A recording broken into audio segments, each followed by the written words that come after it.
Hi folks, my name is Randy Gossman. Thanks for tuning into my channel.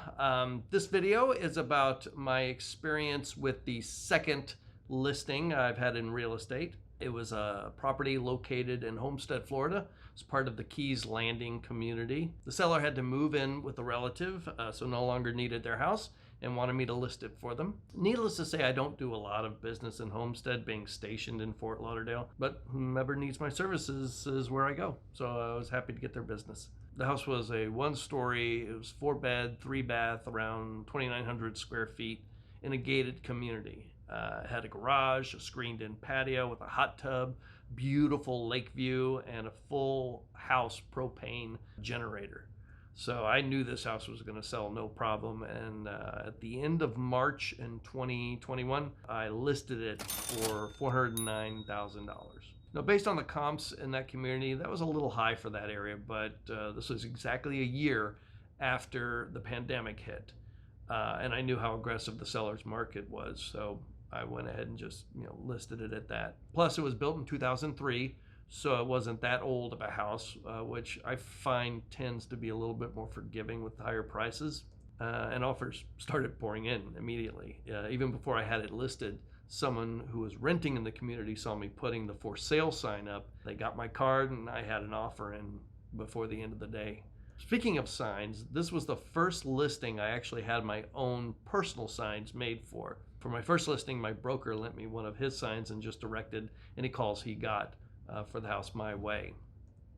But for this listing, the HOA wouldn't allow a large post with your typical 18 by 24 sign. So within their compliance, I got a nice metal frame with a rider that fit a 12 by 18 sign. But what the HOA has to allow is for you to subscribe and hit the like button if you darn well want to. Now, the HOA can't stop YouTube from sharing this content, so exercise your rights, and I thank you for doing so. Anyway, 4 days after listing, the seller accepted an offer for $415,000, which is $6,000 over asking. This is a far cry from my first listing where I kept having to whittle down the asking price. But fortunately, that was my property, so I didn't have to deal with the client's disappointment of getting less than what they originally wanted. So I was excited for this client to get more for their house than they thought it was worth. The seller did agree to pay up to $2,000 for the buyer's closing costs, and the buyer agreed to pay up to $5,000 additional in case the house did not appraise for the $415,000. It did appraise at that price, and 90 days later, it closed with myself and the selling agent splitting a 6% commission. It was a relatively easy listing, and both sides were a pleasure to work with. And getting the house ready for market was not that much of a chore either. I took photos of anything that needed to be painted, fixed, or cleaned, and put together some printouts so that seller's handyman could tackle those issues. And as the seller was already living in a relative's house that was already furnished, they needed to figure out what to do with all their existing furniture. I mean, all the furniture there was great as staging while on the market, but they needed to figure out what to keep, sell, or donate once it's sold, and there was a lot of stuff. It was a little overwhelming for the seller.